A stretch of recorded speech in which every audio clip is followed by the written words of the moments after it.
နာမည်လေးကဝေးချိုရလားဟောချိုလို့ပဲခေါ်မယ်နော်ကိုကြီးစိတ်တိုင်းကြပါရှင့်ပုံစံလေးကချစ်စရာလေးကွာဒီဆိုင်မှာရင်းတော့တခါမတွေ့ဘူးပါဘူးခုမှရောက်တာလားကိုကြီးနဲ့တွေ့တာတွေ့နောက်ကြလိုက်တာအော်ချိုကရင်တော့စတိုးဆိုင်မှာလောက်တာလေဒါပေမဲ့အခုနောက်ပိုင်းလေညီမလေးရဲ့ကျောင်းစည်းတွေကလည်းအရန်ကြီးတာပဲပြီးတော့ညီမရလည်းကျမ်းမာရေးကမကောင်းအဲ့ဝင်များများလေးလိုချင်တာနဲ့ဒီလောက်ကိုမလုပ်ချင်နိုင်တော့ဝင်လုပ်နေရတာကိုကြီးရဲ့ချိုရဲ့ချိုဘွားလည်းတနာစရာကောင်းလိုက်တာကွာကိုကြီးတပ်ပိုင်ကိုအဲ့ဆိုအကူလိုက်တော့နော်လက်ကသွားပါဒီကိုလာတဲ့ယောက်ျားရဲ့ကောင်ကအဲ့လိုကြီးပဲပြောတာပဲတကယ်လက်တွေ့ကြဟုတ်တာလည်းမဟုတ်ချိုလေးကကိုကြီးကအဲ့လိုမဟုတ်ပါဘူးကိုကြီးတို့တခြားယောက်ျားရင်လည်းဖနိုင်မှာတော့ကွာကျွေးကိုတပ်ပိုင်နဲ့တွေ့လို့ရှိရင်ချိုလေးကပြောင်းသွားစီနော်ချိုလေးဘွားပြောင်းမလို့ပါဘူးကိုကြီးရဲ့ချိုလေးကလေချိုလေးရဲ့ညီမလေးရဲ့ဘွားကိုဒါလေးတိကျပို့ပြီးတိုးတက်ပြောင်းလဲစီချင်တာဘာလို့လဲဆိုတော့သူကလေစာလည်းအရန်တော်တယ်ပြီးတော့ကွန်ပျူတာနဲ့ပတ်သက်ပြီးဒီပလိုမာပိုင်းလည်းရထားတယ်ကိုကြီးဒါပေမဲ့လေသူကအခုတည်းအလုပ်ကမရသေးဘူးကိုကြီးရဲ့အသိကုမ္ပဏီပိုင်းမှာပြောပြလို့မရဘူးချိုရလဲကွာတခြားကုမ္ပဏီတွေကိုဘဲမှလျှောက်သွားအောင်လေကိုကြီးကုမ္ပဏီကိုလာခဲ့နော်အလုပ်လဲခန့်မယ်ရစာကောင်းကောင်းလဲပြီးလိုက်ကိုကြီးတကယ်ပြောတာရင်မတားလိုက်တာကိုကြီးရဲ့တကယ်ပြောတာပေါ့ချူလေးတကယ်ပြောတာပေါ့ဒါနဲ့ချူညီမလေးရဲ့နာမည်ဘယ်လိုခေါ်နော်သူ့နာမည်ကအကျဉ်းနာမိုးတဲ့ကဲကိုကြီးအခုတခါလဲအလိုက်ပြီနော်ညီမလေးတည်းလို့စောင့်ရှောက်ပြရစိတ်ချနော်အဲ့ဒါဟုတ်ပြီလားချိုးမျက်နှာကြောင့်ဆက်ဆက်ရအားလုံးအဆင်ပြေစီရမယ်နော်ကိုကြီးနဲ့တွေ့လို့ရှိရင်ဂျားမင်းနဲ့တွေ့တယ်လို့ထင်သွားစီရအောင်လို့လေကိုကြီးကလေအရင်ခင်မကောင်းတာပဲရောတောက်လိုက်ပါဦး Thank you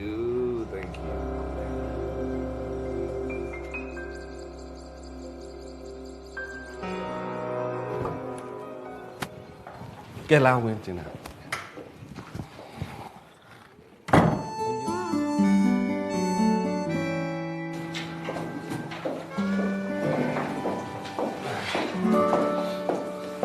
ညီမ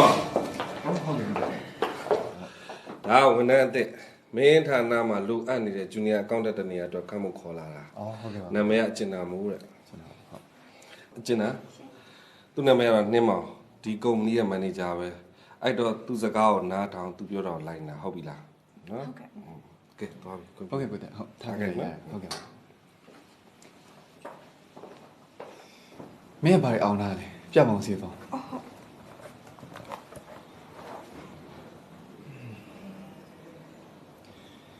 မင်းရဲ့ဘွဲဒီပလိုမာရောရထားပြီးတော့ဘာလုပ်ငန်းတွေ့ကြုံမှမရှိဘူးနော်အကိုရဲ့အတွေ့အကြုံမရှိလို့ဒီနေရာမှာလောက်တာပေါ့အတွေ့အကြုံရှိရင်အကိုလိုမန်နေဂျာတန်းလုံမှာပေါ့စွာလိုက်လေငါမင်းထက်အရာရှိနော်ရိုးတည်းဆက်ဆက်လာမင်းလုံးငါလိုက်ပြဒီမှာထိုင်ဒါမင်းနေ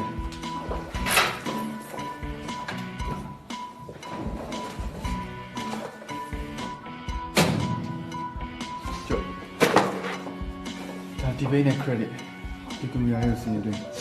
နော်ဒါကဒီတစ်ပတ်ရဲ့ budget ဒီအောက်ကဟာဘယ်နဲ့စားဟုတ်ပြီနော်ဟုတ်ကဲကြည့်ဒီဟိုရဲ့မျိုး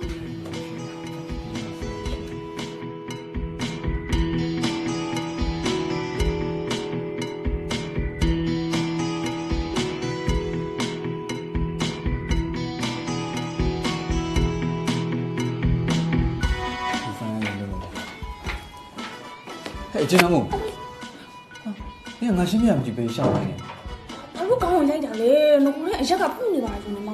နင်ကအလုံးမစိတ်ဝင်စားဖိုင်ရဒီမှာနင်ကြည့်နေတာဟိုဘက်မှာ ဟောဘောစီကိုဝင်လာတာစိတ်ဝင်စားလို့လိုက်ကြည့်နေတာပါအခုဟိုဘောစီနဲ့တွဲဝင်လာတဲ့မိန်းကလေးအဘသူလဲ အေးအဲ့ဒါဖြူလေးຫນွယ်တဲ့ငါတို့ကုမ္ပဏီနဲ့ရှယ်အောင်ဝင်လုပ်ဖို့နိုင်ငံခြားရောက်လာကဲနင်ဘာသိကျင်နေလဲ ဘောစီကလေအဲ့တယောက်နဲ့တွဲဝင်လာတာပြုံးရွှင်တာပဲသူတို့ကပါတယ်လဲ ကိုနဲ့မဆိုင်တဲ့လို့ဒီဘာလို့လိုက်ဆက်စုနေလဲအဲ့နင်လို့လား အခုနော်ခေါင်းမပုတ်ပါနဲ့ဆိုဘာလို့ထပ်ပုတ်ရတာလဲအရက်မြေကြီးရဲ့ဝင်သွားလို့ရတာအကိုပဲနော် အေးလုပ်ကိစ္စလွယ်လို့တခြားကိစ္စတွေစိတ်ဝင်စားနေတော့ငါကတော့လုံမှာပဲအဲ့ကြောင့်ငါဌာနမှာမိန်းကလေးမခန့်နေတာဒီလိုမိန်းကလေးလေရုံးလာရင်အတင်းပြောမယ်ဆက်စုမယ်စကားများမယ်ဟိုလူနဲ့မတဲလိုက်ဒီလူနဲ့မတဲလိုက်နဲ့ဒါပဲသိတယ်နော် အကိုလူပြိုကြီးလာရင်ဟိုအဲ့လိုပွားစီပြစ်တောက်ပြောရတာလူပြိုကြီးတွေပြီးစား ထူတယ်လေရ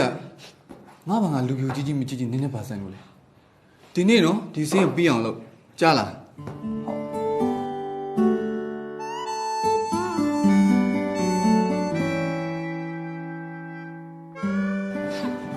လူမှုစိတ်တော့ပဲကြောက်ပါသူ့လက်ကြောင့်အရက်ကြီးကလောရှင်နေစိတ်ကတူ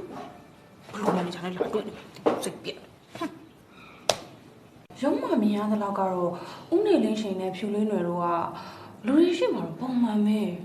အလုပ်ကိစ္စစကားပြောတာတို့နောက်တစ်ခါလေး easy classy လောက်တာလို့ရင်ဘာမှတော့ပပမတွေ့သေးဘူး ဦးနေလေးရှိနေဖြူလေးနေရတွဲနေရတာတေးကြတယ်မမခင်ရေးမိမှာဆိုလို့ဖုံးနေရတာမှမသိတာအချင်နဲ့တော့စောင့်ကြည့်ပါဦး ။အော်မမယူရဲစောင့်ကြည့်ရတော့လေအဲ့ရုံးကမန်နေဂျာနဲ့ဂျန်ဖြစ်ရတယ်ခဏခဏပဲ။အဲ့လိုကလေနေရတကာကိုပါကြည့်လို့မရဘူး ကြည့်လို့မရလဲအောက်ဤတိခံပြီးတော့စုံစမ်းပေးပါနော်ကျွန်တော်ရဲ့မခင်အားကိုပါတယ်သမီးရနော် ။ဟုတ်ကဲ့ပါမမခင်။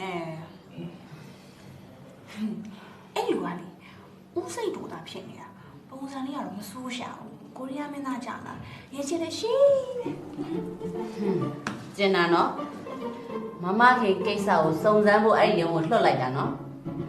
မျက်စိရတာခံပြီးတော့ကြည့်ဖို့မဟုတ်ဘူးယောက်ျားကြီးတရားမကောင်းဆိုတာသိရတာနဲ့ ။တိပါတယ်မမ ယူစုံစမ်းထားတယ်နော်ဟိုဖြူလေးနဲ့ဆိုရင်မိမအကြောင်းခုသိရပြီသိလား အဲ့ပြောပါဦးဘာလဲသိလား သူကနိုင်ငံသားတဲ့တယောက်ဆိုပါ ဟုတ်ဘူးဟာ ပြီးတော့သူ့နာမည်အရင်ကຫນွေလီတဲ့ဖြူလေးနဲ့ဆိုတာမဟုတ်ဘူး ဟဲဒါဆိုလိန်နေတာပေါ့ဒုက္ခပါပဲယူရဲ့ချူစားနေတာပေါ့အခုတော့ဘယ်လောက်တောင်ပါကုန်ပြီလဲမသိဘူး ရှူတို့ဒီတိုင်းကြည့်နေလို့မဖြစ်တော့ဒီထက်ပိုပြီးတတိထားပြီးစောင့်ကြည့်မှဖြစ်တော့မယ် မမခင် ရှင် မမခင်ယောက်ျားနောက်လိုက်ကြည့်နေတဲ့ရုံးကတယောက်ကဖုန်းဆက်တယ်။သူအခုမျိုးတော်ခေါင်းကွဲမှာရောက်နေရဲ့တဲ့ အော်ဟုတ်တယ်အဲ့ဒါတော့မနေ့က golf သွားမယ်လို့မမပြောသွားတယ်ဟဲအဲ့ဒါတော့အမှန်ပြောတာ ။အော်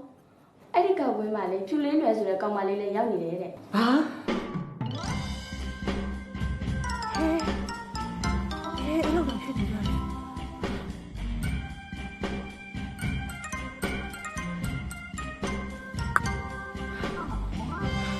မိမတခါတော့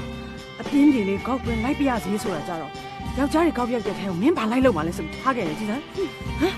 အမလေးအခုကျတော့ဖြစ်ပြနေလိုက်တာ ။ဟုတ်ပါရဲ့။ဂေါ့ဖ်လိုက်တင်လာလားအသားလိုရုံးတောင်းလာတာမသိဘူး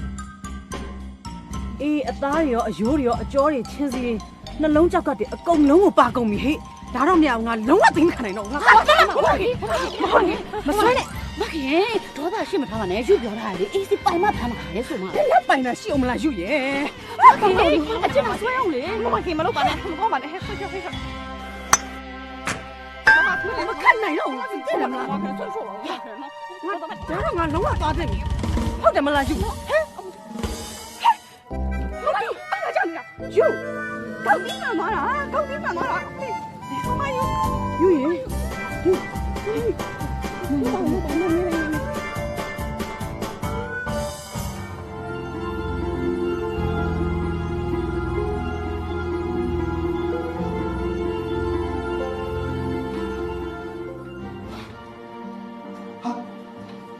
没干嘛了嘞？好了，看， ရှာနေရလေ 好笑嘞，好笑嘞， ရှာနေတာပေါ့ 好得的。 ဒီမှာ ရှင်နဲ့ဖြူလေးတွေနဲ့ဘလောက်တောင်ကျူးလုံကုန်ပြီလဲဘလောက်တွေရှင်စီကခြူစားပြီလဲရှင်ဘလောက်အားနာပြီလဲတိအောင်ဗန်စားရှာနေတာ ဘာလာပြောနေတာမင်းကလည်းမစော်ကားနဲ့မင်းလွန်နေပြီမင်းလည်းပါဆိုင် ဘာလို့မဆိုင်ရမှာလဲကိုယောက်ျားရဲ့အဝင်ထွက်စင်းတွေမိန်းမရှာလို့ရတယ်ရှာခွင့်ရမှာဖြစ်လေ ဘာမှမဆိုင်ဘူးဒီမှာငါတို့အလုပ်ကိစ္စနဲ့ပတ်သက်တာတော့မင်းပြောထားပြီးပြီနော် ဘယ်လိုလုပ်ကိစ္စလဲကိုတီကိုတက်လို့ပြီးခေါင်းရိုက်တင်ပေးနေတဲ့အလုပ်ကိစ္စလားပြော မင်းငါတော့ကိုလိုက်ချောင်းနေတယ်ပေါ့ ချောင်းစရာကိုမလို့ရှင်တို့ဖြစ်ဖြစ်နေတလောကလုံးသိပြီးသားဒီမှာအဲ့မိန်းမလူလိန်တော့ရှင်ကိုခြူစားနေတာ မင်းသူများတိတ်ခါကြောင်ရှောက်မချနဲ့ပေါ့ တိတ်ခါကြစရာရှိလို့လားသူ့မှာတိတ်ခါရှိလို့လားရှင်သာနွားပြင်မှမသိဖြစ်နေတာနော် ဒီမှာရိုင်းနေအဲ့ဆိုငါ့တက်တည်ပြလေဘာတက်တည်မှမပြနိုင်မင်းလေမင်းလာပြီးစော်ကားတယ်ဒီမှာငါရှာကျွေးတော့အေးစိတ်ထိုင်စားငါရဲ့စီဝါရေးလူကွင်းကဝေစွတ်ဖက်ဖို့မစူးစားနဲ့ကျေးဇူးရှင်ကိုမစော်ကားနဲ့နောက်တစ်ခါထပ်စော်ကားလို့မင်းရွာသားကြီးပို့ပလိုက်မယ်နားလေလား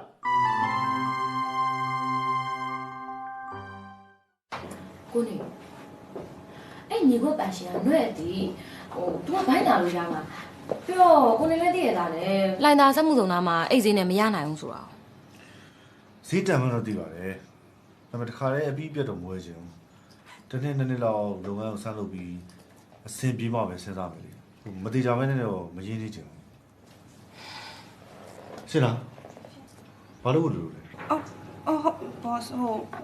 လက်မထုတ်ဘူးလို့ပါ အခုတော့မှဖြစ်မှာလား ဟုတ်ကဲ့ဟုတ်ဟိုအော်ဒီစစ်မှာမဟုတ်လို့လေအဲ့တော့ပတ်စံလေးလည်းထုတ်ဆရာရှိလို့ဟုတ် ကိုနေမြို့ငေါမနေပါတော့ကိုနေရတခါတည်းအပိုင်ဝင်ထားလိုက်ပါလားမြေသေးကဒီချက်ကြောင်မှမရှိတာအတက်ကြီးပဲလေပြီးတော့နှွဲ့တို့အထည်ချုပ်လုပ်ငန်းကလည်းညက်ဖို့ညက်မှာဘန်ကောက်မှာရှိတဲ့နှွဲ့အထည်လုပ်ငန်းကမားကအကြီးနော် ဟုတ်ရှင်းလား ရှင် ဘာလို့လို့သိလို့လဲ အော်မလိုတော့ပါဘော့ပြီးပါဟုတ် အဲ့ဒါဆိုရင်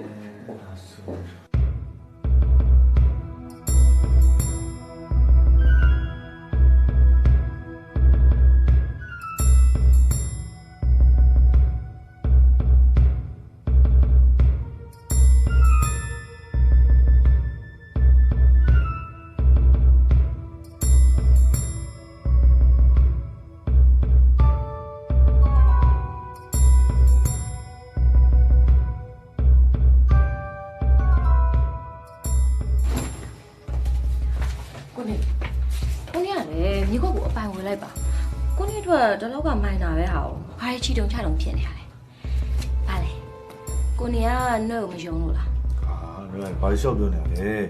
ကိုမယုံကြလားကြည့်လားရှင်အော်ဒီချက်ငါကော်ဖီတော့ချင်ဖို့ဘူးလေနေ့မစုမလို့လေ အဲ့ဒါရောက်နေလေအဲ့ဒါကော်ဖီလာလိုက်တာ အော်မမေးမမြတ်မနဲ့ဟာပြီးဒုနောက်ကအပြင်ထွက်ကြမှာ အော်ကိုနေကလည်းရပါပဲဖြိုလာပြီးမှပဲလဲတောက်လိုက်မယ်နော်ပြီးမှလေးပြီအော်ကိုနေရဒီမှာကိုနေကိုပြမလို့အခုနွယ်တို့ဝယ်မယ်ဆိုတဲ့မြေခွဲရဲ့စာချုပ်မိတူလေးကြည့်ကြည့်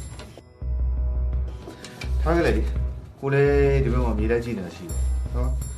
ဒီမြေနဲ့အဲ့ဒီမြေဘယ်ဟာပူကောင်းမလဲဘယ်ဟာပူစင်ပြင်းလဲဆိုတာချက်ရှင်းကြည့်လိုက်ပြီးမှရွေးလိုက်နော်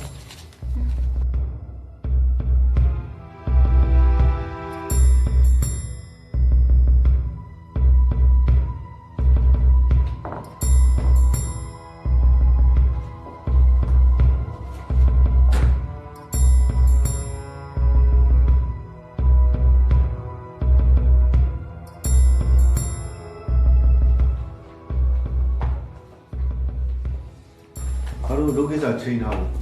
ပြေခဏတော့ရမယ်ခဏတော့ကြောက်နော်ကော်ဖီကိုဝင်နေထားလိုက်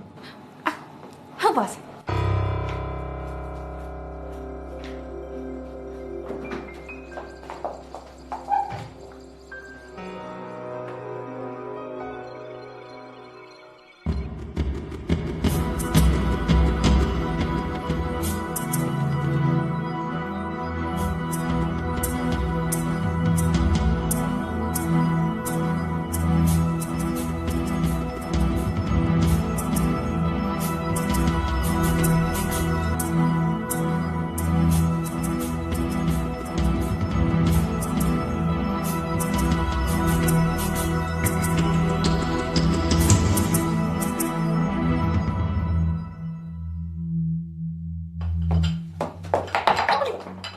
မင်းမတူလေမင်းဘာရွေချက်နဲ့ငါတို့ရုံးနေကိုရောက်လာမင်းလိမ်မှုမကြိုးစားနဲ့နော်မင်းလုံနေလားအကုန်ပြီမင်း boss ကန်နဲ့ဝင်လိုက်ထွက်လိုက်လုပ်တာမင်းစားရစားနဲ့ဖုန်းနဲ့ရိုက်တယ်လားအကုန်မြင်တယ်နော်မင်းဘယ်လိုခိုင်းတယ်ပြောရဲဖုန်းဆက်လိုက် မဆက်ပါနဲ့ဝင်မဆက်ပါနဲ့အကျဉ်းသားကလေသူများကိုကူညီတာပါအကျဉ်းသားအားလုံးရှင်းပြပါမယ်အကျဉ်းသားမမခင်တနာလို့ကူညီတာပါ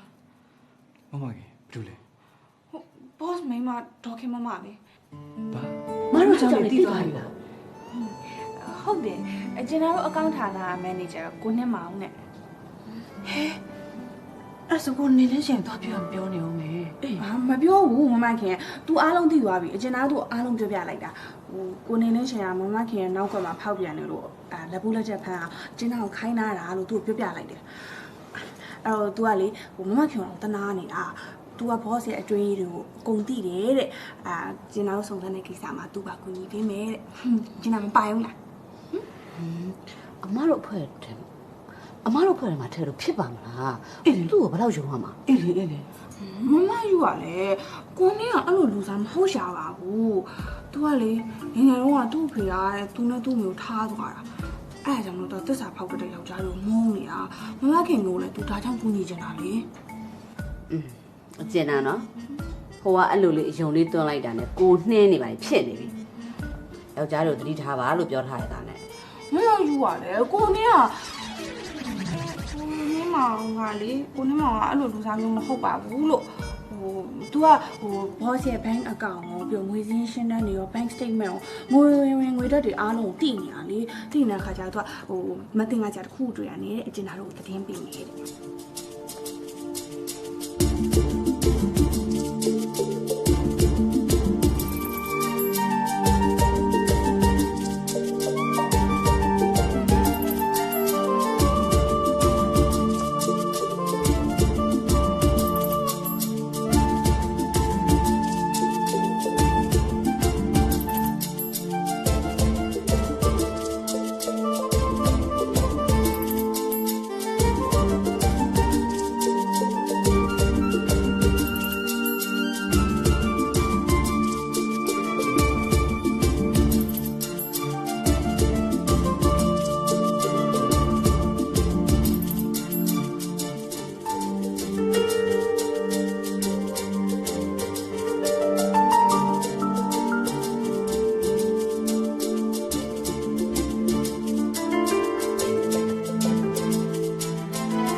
တေချာပါတယ်အားကြောင့်လားသူများရဲ့တီမှာဆိုလို့ကိုနဲ့မကွာဆောင်တာပေါ့ဟုတ်အဲ့ bank statement ကိုရမှာဖြစ်မှာအေးအဲ့ bank statement တွေကို तू သွားလေရတဲသွားတာနင်လိုချင်နေဆိုရင်သူ့မေးစေးပေးတာပဲဖြစ်ဖြစ်အေးစေးခတ်တာပဲဖြစ်အဲ့လိုလုပ်မှာပဲရဟာအကိုကလေတခြားနည်းလည်းမရှိတော့ဘူးလားအဲ့ဒါကြီးတွေလို့ရှိရင်ဘယ်သူလုပ်တယ်ဆိုချက်ချင်းတန်းသိသွားမှာပေါ့တခြားတစ်ခုလောက်စဉ်းစားပေးပါအေးတစ်ခုရှိတယ်ဆက်ပြီးမစစ်နိုင်တော့ဘူးမျိုးရိုးတွေညောင်းနေပြီခေါင်းကြီးကပ်နေပြီစကြောက်ရတက်နေပြီဒီစင်းကိုမင်းအိမ်သွားတယ်ပေါ့အိမ်ရောက်မှတစ်ချက်ပြန်စစ်ပြီးလာခဲ့ဟုတ်ကဲ့အဲ့ဒါနဲ့ဇန်ဒီမကောင်းလားငါတော့ကောင်းပါလေကွာညကောင်းအိမ်လို့ပြီးတော့မနေ့ကလည်းစီဝေကန်ထဲမှာ3နာရီလောက်ငုတ်တုံမိသွားတယ်အဲ့ဒါနဲ့ခေါင်းကြီးကပ်ပြီးကြောက်ရတက်နေတာကျော်ရှုပ်တူပြီးနေတူတယ်ဟောဆရာအဲ့ဆိုကျွန်တော်ပေါင်းရဆိုင်တော့ရှိအဲ့ကကောင်မလေးတွေကရုပ်လေးပေါက်လက်လေးပေါက်ဈေးတော့လည်းမစိုးဟာဘယ်နေမှာဆရာတော့ဆိုကျွန်တော်လိမ့်ဆက်ကပေးလိုက်မယ်လေဟာမင်းကမှန်ကန်သုံးဆွဲသူဝါသနာရှင်းမယ်နော်ဒီလိုပါပဲဆရာတခါတလေပေါ့ဟေးငါလည်းတခါတလေပါဆရာအဲ့မှာကျွန်တော်နေနေရကောင်မလေးတွေရှိသူကလက်တော်ပေါက်တယ်ရုပ်ကလည်းမစိုးနာမည်က Rachel တဲ့ဆရာတော့မယ်ဆိုကျွန်တော် booking လမ်းလုပ်ပေးလိုက်မယ်လေအေးအဲ့ဒါဆက်ထားလိုက်ကွာငါအခုပဲသွားရစီဟုတ်ကဲ့ပါဆရာ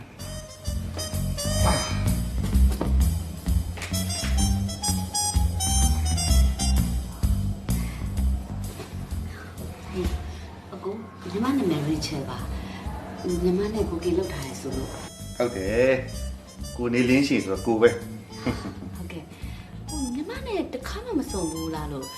ညီမနာမည်ဘယ်လိုလုပ်သိရလဲ မိတ်ဆွေတယောက်ကညွှန်လို့ service ပေးတာရန်ကောင်းနေတဲ့အဲ့ဒါလာအားပေးတာ ကျေးဇူးပါကို ဒီစားလိုက်နော် အခုအရင်မှောက်လိုက်ပါ ဟမ်ဟိုပလက်စားနေတာမဟုတ်ဘူးလား ရီချယ်ကနှိမ်လေးအစ်စ်ရှင် ဟောအဲ့လိုလားငေါ့ဆိုတော့လေမော်တော့ဗောလေမော်လို့မဟုတ်အဲ့လိုလမ်းပေါ့ အခုညနာလေးဝက်နေလိုက်ပါလားရှင် ဘာလို့ ဟိုနှိမ်ရအစနေစီလို့ပါ လဲဆိုတော့ဘယ်လိုလဲတိတ်တော့စမပြီးဆက်ကတော်တော်ပေါ့တော့ပဲမဆိုဒီတော့တာတော်ကြားပြီလား တပတ်ပဲရှိသေးရဲ့ရှင် တပတ်ဆိုသိပြီလားဒီဘောနှိမ့်တယ်ဆိုတာလေနှိမ့်တတ်ပါမနှိမ့်တတ်ဘူးဆိုရင်လေနှိမ့်ပြီးတဲ့ခါကျရင်ဒီအသားတွေကနာကျင်ပြီးတော့အညူပဲဆိုပြီးကြံခဲ့တာနော်အယူဆိုတာမားတယ်အသားဆိုတာပြုတ်တယ်အကျိုးဆိုတင်းတယ်အဲ့တင်းတဲ့ကျုပ်ရှော့နိုင်မှဒါအနှိမ့်ခံတဲ့လူကပို့ပြီးတော့ဒီစိန်လဲရှိတယ်အကျိုးလေးကျုပ်တာပေါ့နော်ဒါနဲ့ခါပြီလား အိတ်လိုက်ပါလား ပါစံလို့လေ ဟိုလေဟိုတေချာလေးအိတ်ပြီးတော့အနားယူလိုက်ပါလားလို့ရီချယ်ကောင်းကောင်းလေးပြုစုပေးမယ်လေဒါမှအညောင်းညာလေးပြီးပြီးတော့ပေါ်ပါလန်းဆန်းသွားမှာကိုရဲ့ ဟောအဲ့လိုလား ဟုတ်ကဲ့ ဒီရှင်နဲ့တူတူဆိုတော့လေအိတ်လိုက်တာပဲကောင်းပါလေ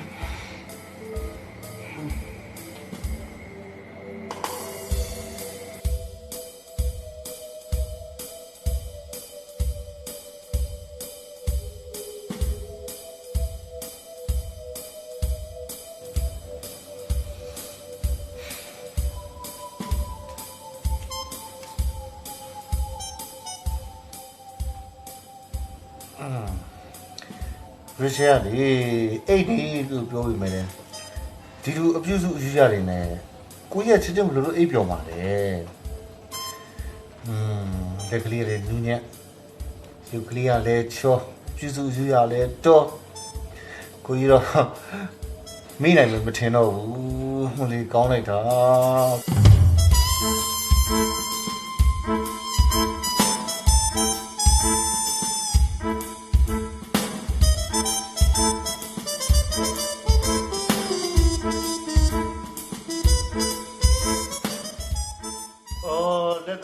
နှိမ့်နေရလားဆန်းနေရတီးနေရလားဒီညနေကောင်း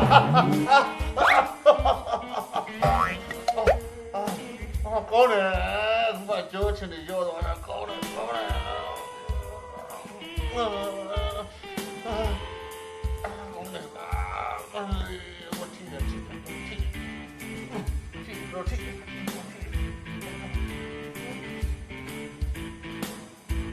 ောင်းတယ်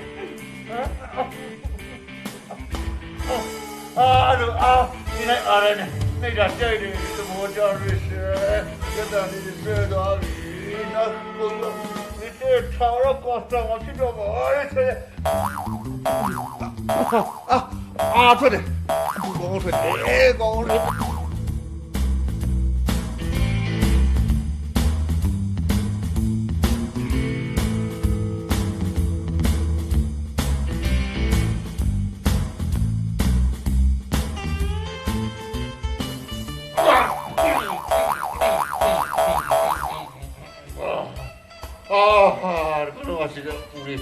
ထွက်သွားပြီgoodness ဒီစက်လက်လေးကွာတကယ်ထိတယ်တကယ်ပေါက်တယ်ပြေးတယ်သိကူပြေးတယ်ဝေချက်လို့တခါတည်းနဲ့မှတ်သွားပြီဟို reset နာမည်ကိုတခါတည်းနဲ့မှတ်မိသွားပြီလို့ပြေးတယ်ပြေးအရင်ကောင်းတယ်အကျဉ်းနာပြောတော့ bank statement ကသူနဲ့မကွာရှိနေတာဆိုအခုတော့ဒီဘန်စင်းနဲ့တူတာဆိုလို့ဘာမှမတွေ့ခဲ့ဘူး ဟိုနေ့ကတော့အဲ့လိုပဲပြောတာပဲပြီးတော့ဟိုတနေ့က boss ရုံးခန်းထဲကထွက်သွားတော့လေအဲ့ bank statement စာရွက်ကိုသူထည့်သွားတာတွေ့လိုက်တယ်အခုတော့မရှာတာမတွေ့ပါဘူး သူတို့ကလည်းဟဲ့ပြီးရေးလိုက်ကြတရင်ထပ်ထူးပြန်ပြီတော့တရင်ထပ်ထူးပြန်ပြီ ညိုဘာဖြစ်လို့လဲ ဘာဖြစ်ရမှာလဲဟိုမမခင်ရဲ့ယောက်ျားကိုဖြူလေးနွယ်ဝက်ခိုင်းထားရဲဆိုရင်မြေခွက်ကိစ္စလေစာရွက်စာတန်းနေနဲ့ပတ်သက်ပြီးတော့လိုက်စုံစမ်းလိုက်တာအကုန်လုံးကအတုတွေရွယ်ဟဲ့အစ်စ်တစောင်းမှမရှိဘူးဟဲ့အမလေးဟုတ်တယ်မမခင်ရဲ့ဟိုပြီးတော့ तू ကသူ့မြေခွက်ပါဆိုပြီးတော့ညာပြီးတော့လည်းမျိုးထိုးရောင်းပါလေအဲ့ဒါ तू ညာမြေခွက်သိန်း1000ဆိုလားမသိဘူးနော်အမလေးယူရဲဒုက္ခပါပဲအဲ့ဒါကိုနေလင်းရှိဝယ်မိတော့ဒုက္ခကြီးများပြီအဲ့ဒါ तू သိအောင်လုပ်ရမယ်ယူနေပါမခင်နော်ခဏလေးစိတ်အေးလေးခဏထားမညူဒါနေလေမှုပဲအဲ့တော့ယူကဒီမြေခွက်ရဲ့အထောက်ထားအစ်စ်တူအရင်ဆုံးရှာရမယ်ပြီးတော့ဒီမြေခွက်ရဲ့နောက်ကျောင်းရာဇဝင်တွေကိုအားလုံးအတိအကျစုံစမ်းမအောင်ဖြစ်မယ်ဟုတ်တယ်စုံစမ်းရမှာမခင်ယောက်ျားကြီးဆက်နေပြီတော့ခိုင်းကြည့်လိုက်လေဘာပြောမလဲဟယ်လိုရချေလာကိုနေပါကိုနေကိုမှတ်မိရလားဘယ်ကကိုနေလဲကိုနေလင်းချိန်လေမမှတ်မိဘူးလားကိုနေကတော့ရချန်နဲ့တွေ့ပြီးစားမရအိမ်မရထိုင်မရထားမရဖြစ်နေပြီအဲ့ဆိုလဲဆရာဝန်ပြလိုက်ပါလားရချေရတယ်ကွာမနောက်ပါနဲ့ကိုနေတကယ်ပြောနေတာပါကိုနေရချန်နဲ့တရက်လောက်အပြင်မှာတွေ့ကြတယ်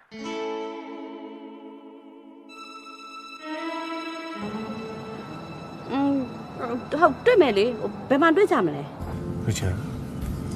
ဘောကကိုချင်းစားတယ်တူးတက်အောင်လှုပ်ပေးကြတယ်ရချန်ဘာလှုပ်ချင်ဘာဖြစ်ချင်ပြောအဲ့ဆိုရချန်ကိုတိုက်ခန်းလောက်ဝယ်ပေးပါလားတိုက်ခန်းဘာလို့ပို့လဲဟိုအဲ့ဒီတိုက်ခန်းမှာလေရချန်ကိုပိုင် beauty salon လေးတစ်ခုဖွင့်ချင်လို့အဲ့ဆိုလို့ရှိရင်အင်္ဂလိပ်လည်းရတယ်နေ့စဉ်ပုံမှန်ဝင်ငွေလည်းရှိတာပေါ့လို့အဲ့ဒါတွေဖြည့်ဆည်းပေးလိုက်ရင်ကိုဘယ်လိုပြန်ကျေးဇူးဆက်မှာဆက်မှာပေါ့လို့ဘယ်လိုဆက်မှာကိုနေတာပုံမပြောပဲနဲ့အဲ့ဒီပတ်စံတွေကိုတကယ်ထုတ်ပေးမယ်ဆိုရင်ရီချယ်ကကိုနေကိုအရှမ်းဘာဖြစ်လဲအရှမ်းချစ်မှာလို့တကယ်နော်တကယ်ပေါ့ဒီလူကောင်းကောင်းဒုက္ခပေးကြမယ်ကြည့်ဒီမှာဦးနေလင်းရှိတို့သူနဲ့စကားပြောကြရှိလို့မင်းပြောင်ခဏလောက်ထုတ်ပေးပါ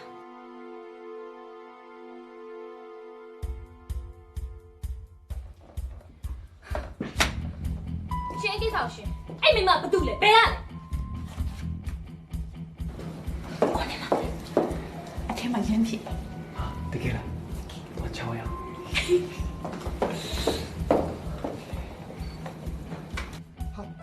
မင်းဒီမိုတွေဘယ်ရလဲဟမ်မင်းငါတော့ကတကောက်လည်းချောင်းတယ်ဟုတ်လား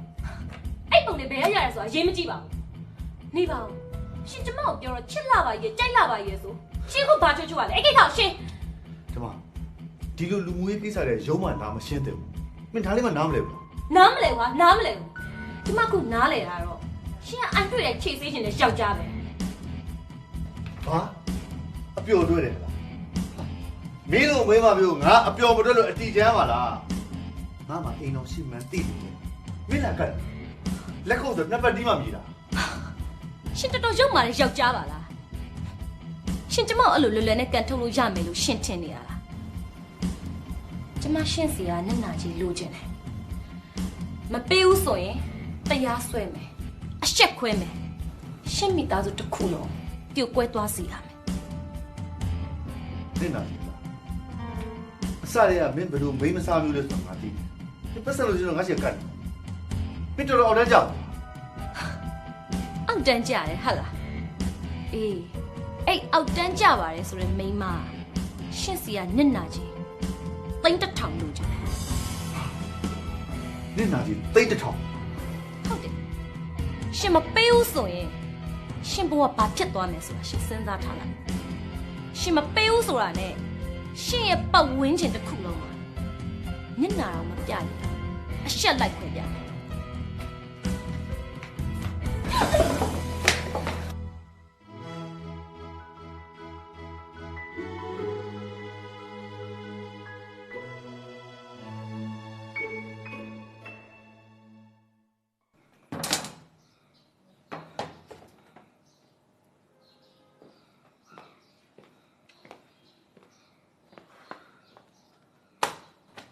ဘာလဲတာ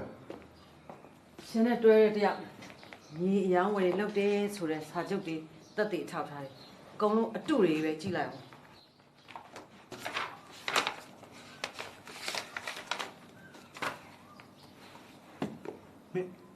မင်းဒါတွေပဲရတယ် ကျမမှလည်းမျက်စိနဲ့နားရအများကြီးရှိတာပေါ့ကူညီမဲ့လူတွေလည်းအများကြီးရှိတယ်အိမ်ရှင်မဆိုတိုင်းအိမ်မှုကိစ္စပဲလုပ်တဲ့နားလပိန်းတုံးနေမဟုတ်ဘူးလေ ဒါတွေကိုမင်းအစိုးရရဲ့တည်တွေကဘာလို့မှမပြောရတာလဲ ပြောခံလို့လားဟမ်နည်းနည်းလေးမှအထိမခံအောင်မလားမှောနေတာလေအခုသူ့ရဲ့ဇာတိရုပ်တွေရှင်လုံးဝလက်ခံပြီဆိုတဲ့အချိန်မှကျမပြောလို့ရတာလေ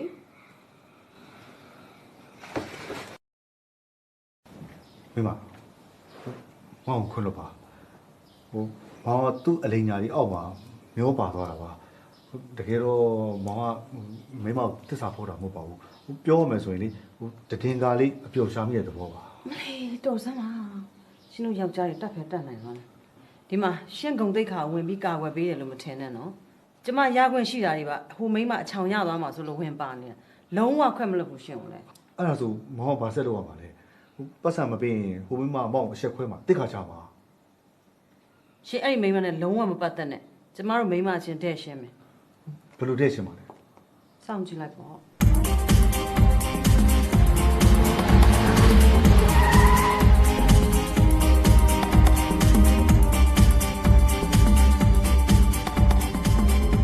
ဖြူလင်းຫນွယ်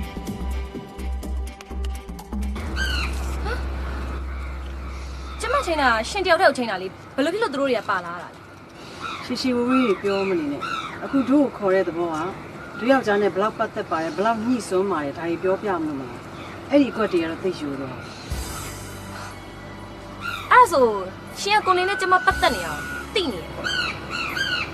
သူကအသက်ကြီးကြီးအဖွားကြီးအိမ်မှာခတ်တုံးလုံးလို့တော့မထင်နဲ့နော်ဒိုမီသားစုရဲ့တိတ်ခါ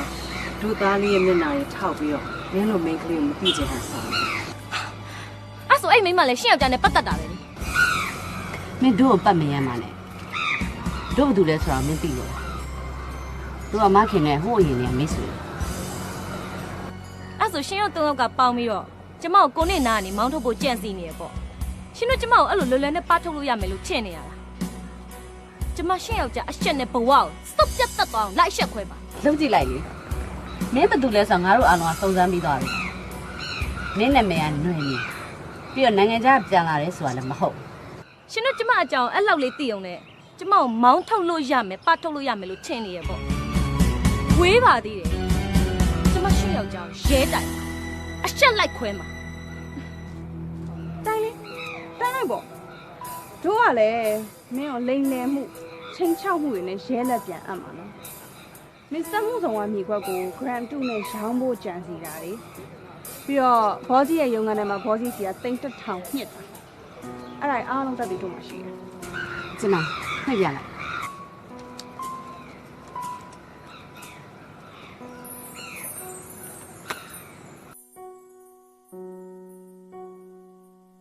ရှင်ကျမကိုအဲ့လိုလွယ်လွယ်နဲ့ကန်ထုတ်လို့ရမယ်လို့ရှင်ထင်နေရတာကျမရှင်စီကနက်နာကြီးလိုချင်တယ် နင့်နာကြီးလားမင်းတော်တော်အော်တန်းကြပါ အဲ့အောက်တန်းကြပါတယ်ဆိုရင်မိန်းမရှင်စီကနက်နာကြီးတိမ်တက်ထောင်လိုချင်တယ်ရှင်မပေးဘူးဆိုရင်ရှင်ရဲ့ပတ်ဝန်းကျင်တစ်ခုလုံးမှာနက်နာတော့မပြရအောင်အရှက်လိုက်ခွဲပြမယ် မှန်တိုင်းပြောရရင်တို့ကလည်းမင်းနဲ့ boss အကြောင်းကိုစုံစမ်းဖို့အတွက်ကုမ္ပဏီမှာလုပ်ဝင်နေတာမမခင်ကတို့ရဲ့ကျေးဇူးရှင်မင်းကို lesson ပေးဖို့အတွက်တို့၃ယောက်ပေါင်းပြီးကြံစီလိုက်တာ ကျမဖြူလေးຫນွယ်ဟုတ်ပါဘူးຫນွယ်နီမင်းကိုချင်းချမှုတွေလိန်လည်မှုတွေနဲ့တိုင်လိုက်ရင်နှစ်ကြီးသွားလိမ့်မယ်အဲ့တော့မင်းသွားလိုက်တော့ အဲ့ဒါမင်းတို့လက်စင်လိုက်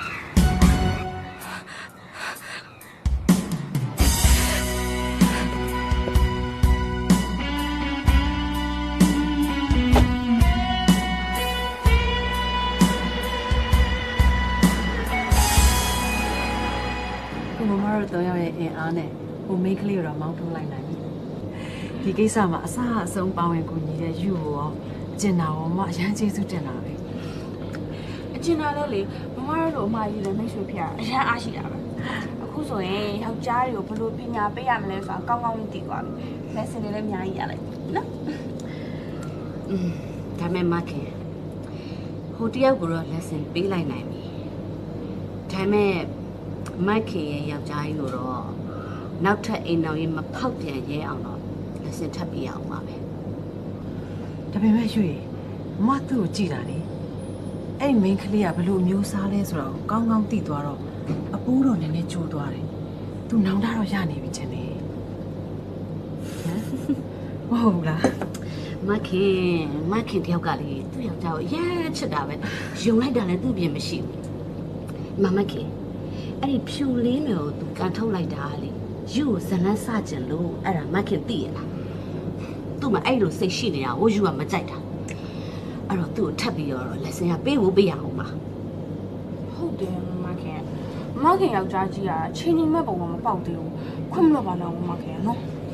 မမလည်းခွင့်မလွတ်ချင်ပါဘူးညီမရဲ့ဟိုလိုလေ तू ကကိုယ်တစ်သက်လုံးရှာဖွေကျွေးမွေးနေတဲ့အိမ်ဦးနာလည်းဖြစ်တယ်နောက်သားသားမျက်နှာလည်းရှိရပေါ့နော်နောက်နှစ်ဖက်မိဘအတိုင်းဝိုင်းနေမျက်နှာထောက်ရတာနဲ့ဗာနဲ့ဆိုတော့တော်ယုံတန်ယုံကတော့တီးခံရတာပါပဲရွှေသိလား အဲ့လိုတီးခံနေရတဲ့မိန်းမတွေရဲ့ဘဝကိုယူကပြောင်းပြန်လှန်ပစ်ချင်တာသူတို့ကိုချစ်လို့မျိုးသိပ်တီးခံနေရတဲ့မိန်းမတွေကိုတန်ဖိုးမထားတတ်ကြအောင်အဲ့တော့တန်ဖိုးထားတတ်အောင်တန်ဖိုးသိအောင်ပြမှာကိုဖြစ်မှာဟိုနေရာရီချောက်တကယ်မချစ်ပါဘူး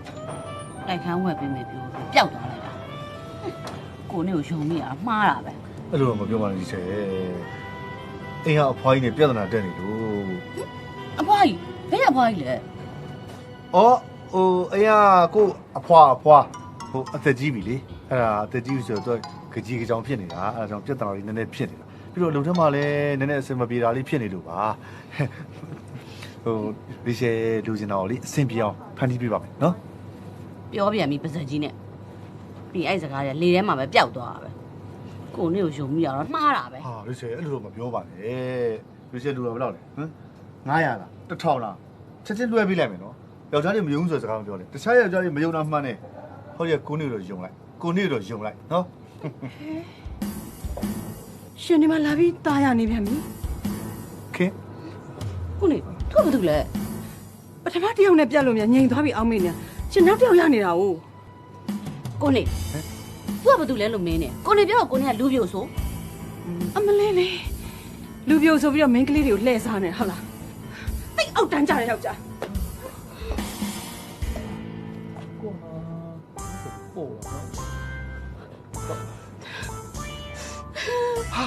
ဒီချေဟာဒီချေငိုနေတယ်လားမပါလေဒီချေမြေလူမြင်လာပြီကိုရင်ထဲမှာချော်ရီဘူးလေးတို့ခံစားရတယ်ကိုဒီချေလူစင်နာဟိုတိုက်ခန်းနဲ့ဒီ beauty spa ဖို့မလားရတယ်ကိုနေကိုချင်းချက်ရေးပေးလိုက်မယ်နော်ဟာမဘူးနဲ့ရေးပေးလိုက်မယ်ဟုတ်ပါကြောက်ပါတိတ်တောင်နော်ဒီချေတိုက်ခန်းပဲဝဲ beauty spa ပဲဖွင့်မယ်ကြိုက်တာလို့ဟုတ်ပြီလားဒါနဲ့တခြားယောက်ျားတွေမပတ်သက်ရဘူးကိုနေနဲ့မပတ်သက်ရဒီပုံတွေပဲရတယ်မင်းပို့လိုက်တာမလား မင်းမိမကိုသွားမဲမိပြီဒီဓာတ်ပုံတွေကမင်းမိမပို့လိုက်တဲ့ဓာတ်ပုံတွေမဟုတ်ဘူးစားတဲ့ကရောက်လာတာမင်းမိန်းကလေးတွေနဲ့ရှုပ်ပြီးကုမ္ပဏီကိစ္စတွေမှာလင်းနေတယ်ဆိုတာအားလုံးကသိနေတယ် ဟာမို့အဲ့ဒါလုံးဝမဟုတ် အာမဟုတ်ပါမှာလေမနေ့ကပဲကျမကိုယ်တိုင်ပက်ပင်းမိပြီရှင်တို့တစ္ဆာမရှိရလို့ကျမပေါင်းကျင်စိတ်ကိုရှိတာအဲ့ဒီမှာကွာရှင်းစာချုပ် ဘူးမင်းလည်းဒီတမျိုးကွာ ခမရရဲ့ကိစ္စကိုခမရကခမရရှင်းကျွန်တော်တို့ကုမ္ပဏီကခမရကိုဆက်လက်ပြီးတော့ဒီကုမ္ပဏီမှာမထားနိုင်ဘူးဒီတော့ခမရကုမ္ပဏီကိုပြန်အပ်ပါ ဟာโอเคကျွန်တော်ဒီကုမ္ပဏီထုတ်တယ်ဒီကုမ္ပဏီမှာကျွန်တော်ဆရာလည်းပါတယ်ဟာဒီတိုင်းတော့ရှင်းလို့မရဘူးရှင်းနေကိုရှင်းမရဘူး ရှင်းပါဘုတ်ဖွဲ့စီမင်းစည်းကမ်းမှာပါပြီးသားပါကုမ္ပဏီမှာယူဆခြင်းမရှိတဲ့ share ရှင်ကိုဘုတ်ဖွဲ့ကနေပြီးတော့ထုတ်ခွင့်ရှိပါတယ်ခမရ share ကိုပြန်ထုတ်ပေးပါ ဟာโอเคအဲ့တော့တစ်ဖက်သက်ဆုံးဖြတ်လို့မရဘူး မနေ့ကပဲခင်ဗျာကုမ္ပဏီပိုင်ဆိုင်မှုငွေတွေကသိန်းတစ်ထောင်ကိုခင်ဗျာသဘောနဲ့ထုတ်သွားတယ်မဟုတ်လားဒီတစ်ချက်နဲ့ခင်ဗျာကိုတရားစွဲလို့ရတယ် အငယ်အဲ့ဒါဒီလိုပါဟိုတခြားလုပ်ငန်းကိစ္စမှာလိုလို့ကျွန်တော်လှည့်ပြီးတုံးထားတာပါဟိုမကြိုင်မှပဲကျွန်တော်ပြန်ထည့်ပါမယ် တော်တော်မျက်နှာပြောင်တဲ့လူအဲ့ပတ်စံပါသွားပြီမလားဟိုမိမစီ ကွာရှင်းစာချုပ်မှာလက်မှတ်ထိုးပြီးကျမရှင်းနေစီပို့လိုက်ပိုင်ဆိုင်မှုတွေတက်ဝက်ဖိုင်ပေးဖို့ပြင်တာ မိမ ခင်ဗျားလည်းပစ္စည်းတွေတင်ပြီးအခုပဲသွားတော့ ဒါ လောကကြီးမตายရဘူး Lady Dangerous ရှိတော့ခပ်ပေါ်အချစ်ကြောင့်ပဲအချစ်ခွေကအရာရာရှုံးပေးခြင်းကပေါ်လူမကြီးရဲ့စက်ခုံမိန်းကလေးများလဲစိတ်ကုန်သူတို့ကြောင့်ပဲသိခွင့်မျောကန်စားလေးဟာချီတာအပြေကလေးမရှိတော့အမြန်ဆုံးကိုပေါ့သိခြင်းတော့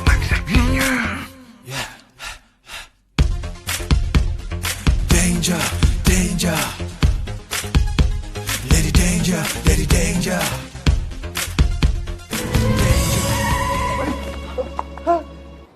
လောက်တာလဲမောင် ခေဘေးဘယ်လိုရောက်လာလဲဟင်ဘယ်လိုရောက်လာလဲ ဘာဖြစ်လို့ဒီလိုလောက်တာလဲလို့ ဩလုံပါဗောခင်မောင်မချစ်တော့ဘူးဆိုဟမ်မောင်နာမမနေချင်တော့ဘူးဆိုမောင်အလိုမရှိတော့ဘူးဆိုခင်မရှိတဲ့ဘောမှာမောင်လည်းမနေချင်တော့သိချင်တယ်ခင်ဘာလို့မောင်လာခဲ့တာ မကယ်သေးသွားမှာပေါ့ အော်သိပြီဗောခင်မောင်အလိုမရှိတော့တာသိပြီ မဟုတ်ပါဘူးမောင်ရဲ့အဲ့ဒါသွေးပူအောင်ပြောတဲ့စကားတွေပါမောင်မသိရပါဘူးခင်မောင်ချစ်ပါနဲ့ ဟုတ်မောင်လည်းခင်ကိုရချစ်တယ်အဲ့တော့ယုံကြည်ပြပါခင်နော်နော်လို့ ရှုံးပါတယ်မောင်ရဲ့ ဒီမှာခမရတို့လက်စင်းပြီးလေအရှိကမြန်မြန်ဖဲဗျာ ဘာတွေလာပြောနေရလဲဒီမှာကျမကယ်လိုက်လို့ရှိရင်ရင်တိုက်မှုမဖြစ်တာ ဟမ်ရင်တိုက်မှုဘာလို့ရင်တိုက်မှုပြီးရမှာတော့ဗျာ အော်လူတစ်ယောက်လုံးကားရှိမှရောက်နေအချိန်လေးမလေးနည်းနည်းပါးပါးရှော့မောင်းပါလား မောင်းမိုးအနေနေတာမောင်းမရလို့ပြက်လို့တွန်းလာတာဗျာ ဟမ်ပြက်နေတာ ဟုတ်တယ်ဟဲ့အောင်လေးအရှိမနည်းနည်းလာရှင်းပြသမှာကွာစိတ်ညစ်ပါ ဘာလဲဗျာအဝေးရတွန်းလာတာမောရကြတယ်ခင်ဗျားတို့ကတက်မောက်ကားဆရာဟမ်အရှော့ရောက်တော့မှာ ဟိုရောက်တော့မယ်ဒီတကွင်းဆိုရောက်တော့မယ်ခဏလေးပါဗျာဝိုင်းတွန်းလာကဲ ပြက်လို့တွန်းလာတာတဲ့ ပြစ်တဲ့ကားရှိမှမအတိုက်ခံရလား အော်ခင်လည်းတိမှမသိတာဘူး ကဲလာသွားသူ sorry ဟေ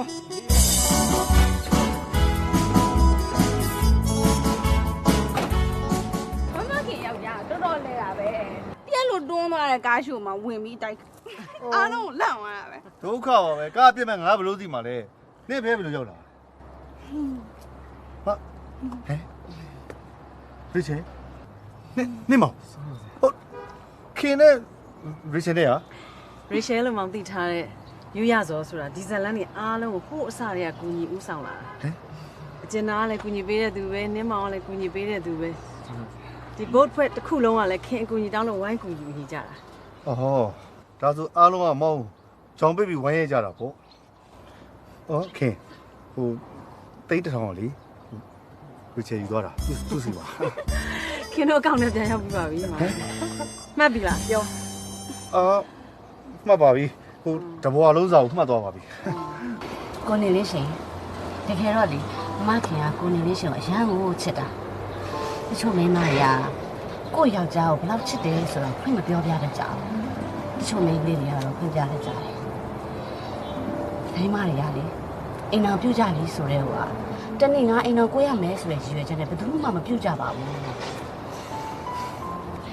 အိမ်တော်ကွဲကြတဲ့ရာခိုင်နှုန်းတော်တော်များများလေယောက်ျားတွေကြောင့်ပဲတင်ကလေအပျော်ရှာမိလို့တဘဝစာပေးဆက်ကြရတာကျမတို့မိန်းမသားတွေကလေကိုယောက်ျားဂုံတိတ်ခါကြမှာတယ်သားသမီးမျက်နှာငယ်မှာဆိုးတာတယ်အဲ့ဒါတွေကြောင့်အရာရာကြိတ်နှိမ်မျိုးတိတ်ပြီးနေကြရတာခွင့်မလွတ်နိုင်ရင်စွန့်လွတ်ရမယ်မစွန့်လွတ်နိုင်ရင်ခွင့်လွတ်ရမယ်အခုမမခင်ကကိုနေလေးရှင်ကိုမစွန့်လွတ်နိုင်လို့သူခွင့်လွတ်ပေးနေတာကဲအဲ့တော့မမခင်ခွင့်လွတ်တယ်ဆိုရင်မဲ့အလျှော့တော့မပေးရဘူးနော် ဟုတ်တယ်ရှင်ကိုကျွန်မစောင့်ကြည့်အောင် ခင်ဟိုဆေးရထိုးလိုက်သေးတယ် စစ်တီလိုက် ဒီနေ့ကကိုနေမွေးနေဟုတ်လား ဟုတ်တယ်လေ အဲ့ဆိုရင်ဖះသွားပြီလို့ရှိရင်ဟော့ပေါ်လိုက်ကြွေး ကျွေးမှာပေါ့ဖျားသွားမယ်ရှောက်လိုက်မယ်ပြီးဟိုဘက်တော့စားမယ်โอเค အော်အခုရုပ်ရှင်အောင်တင်နေတဲ့ကအဲ့ဒါအကျဉ်းတော်ကြည့်ကျင်တာရုပ်ရှင်လိုက်လိုက်ပြကွာနော် လိုက်ပြမယ်ဒါပေမဲ့ရုပ်ရှင်ကြည့်ရဲဆိုတာသမီးသားစုံတွေမှာသွားကြည့်ရနော်ဟိုကြကျွန်တော်နဲ့အကျဉ်းသားနဲ့ကိုချားလူတွေတွေ့သွားရင်တမျိုးထင်နေလို့လောက် ထင်ပေါ့ဘာလဲကိုနေကအကျဉ်းသားနဲ့ထင်ခံမအောင်နင့်နာလို့ထင်လို့လားအဲ့ဆိုလည်းနေပေါ့ဖះလည်းမသွားဘူးရုပ်ရှင်လည်းတော့မကြည့်တော့ စိတ်မကုတ်ပါနဲ့ခလေးလည်းမဟုတ်ပဲနဲ့ ရုပ်ရှင်ကြည့်ခြင်းကြည့်ဒါမဲ့ကျွန်တော်နဲ့ရေးစားရင်ဖြစ်ရမယ်နော်ဟာဘာလဲကျွန်တော်အခုမချိုးလား ချစ်တယ်လို့ပြောအောင် तू ကဘယ်တော့မှချစ်တယ်လို့ပြောလို့လဲ ကဲအခုပြောပြီလေကျွန်တော်ချစ်တယ်လို့ကဲပြန်ဖြေ ဘာဖြစ်ရမှာ ချစ်တယ်လို့ပြန်ဖြေပေါ့ဒါမှရုပ်ရှင်ုံလေးဝင်အတူတူဝင်လို့ကောင်းမှာပေါ့ ကဲဒါဆိုလဲရုပ်ရှင်အောင်နဲ့ဝင်ကနေမှဖြစ်ပြီ တကယ်နော်ဂတိ ကတိ မိုက်ခဲမလာသေးဘူးလားဒီမှာယူရောက်နေရလေမိနစ်20လောက်တောင်ရှိနေပြီ sorry ဝဲယူရဲ့မမခင်မလာဖြစ်တော့ဘူးတိ ဟမ်မခင်ဘာဖြစ်လို့လဲ ဒီလိုယူရဲ့မခင်ရလဲလေယူပြောသလိုပဲ तू ဘလောက်တောင်းပန်တင်းထားမယ်ဆိုပြီးကိုတင်းထားတာအဲ့ဒါမင်းညတော့ကလေ သူ့ဘဝမှာမခင်မရှိရင်မဖြစ်ပါဘူးဆိုပြီးတော့ယောက်ျားတံပဲကွယ်မခြေတလုံးကိုဖက်ပြီးတော့ငိုယိုပြီးတော့ကိုတောင်းပန်တယ်ဟဲ့မောဘာဖြစ်လို့အလောက်ငိုနေရလဲကွယ် ငိုတာမဟုတ်ပါဘူးပျိုးစီကန်တဲ့လက်နဲ့မျက်လုံးတော့ပို့မိလို့မျက်ရည်တွေအလိုလိုထွက်လာစိတ်မဆိုးပါနဲ့ခင်မောင်တော့ဆိုလိမ်မာပါမယ်နော်အဲ့လိုလုံးဝမဖြစ်စေရတော့ဘူးနော်လို့ ဒီလိုလည်းပို့နေ အေးမနေပါနဲ့ အဲ့ဒါလေးယူရေမမလေသူ့မျက်နှာကိုကြည့်ရင်နဲ့ဒေါသတွေကထွက်လာတော့သူ့လေမမပါးရင်ကြီးလိမ့်ရိုက်တာဘယ်နဲ့ချက်တောင်ရိုက်မိမှမသိဘူးယူရေတော်လားနောက်တော့မှလိမ့်မပြီလားချစ်လားပြော ချစ်တယ် ဟုတ်လေ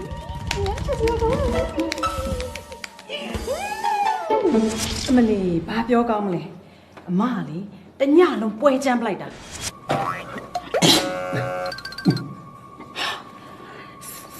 ဆရာဘာသာဖူးကြီး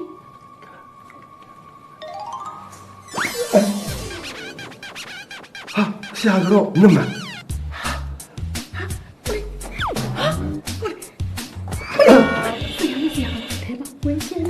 ဟုတ်ပါ မနဲ့မိုးလင်းတော့မမလည်းမခန့်နိုင်တော့အနှစ်20ကျော်ပေါင်းလာတဲ့ယောက်ျားလေတစ်ချိန်တစ်ခါမှားတာတော့ခွင့်လွှတ်ရမှာပေါ့ယူရဲ့အခုမမတို့ပြေလည်သွားကြပြီယူရဲ့သိလား ခင် ရှင် ဒုတိယမြောက်ဟန်နီမွန်းထွက်မယ်လေဘာတွေလုပ်နေရလဲစဉ်းစားပြနေပြီ โอเคပါမောင်ယူရဲ့အဲ့ဒါလေမတို့ကဒုတိယမြောက်ဟန်နီမွန်းကိုသူကငပလီလိုက်ပို့ပေးမယ်ဆိုတော့မတို့ခုပဲသွားကြတော့မှာโอเคမမမလာတော့ဘူးနော်โอเคဘိုင်ဘိုင်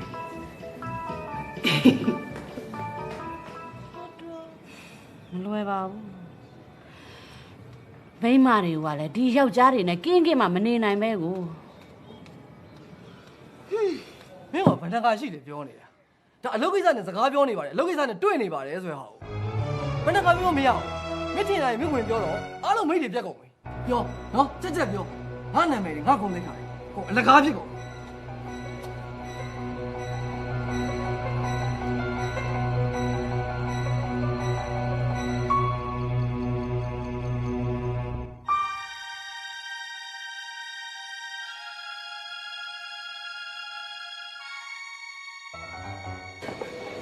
ဒီမှာ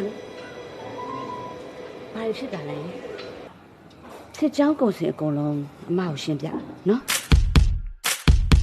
My sexy girl ရင်ကုန်တန်တွေနိုးထလာဝုန်းတိုင်းကျဲ You are my sexy girl ရင်တွေတုံနေမင်းအလားကြောင့်မူမိုက်ခဲမဲလာကြောင်ဖြာတက်ခါချွေးလေးတောင်ဆိုလို့နာအာယုံသူပူသွား Hey hey ကတနာကိုကြိုင်မိတာလမ်းသွားလို့ချစ်နေပါသေးကြပြီးချစ်တာ Sexy girl do you make me အချိန်တိုင်းနေချင်းနာ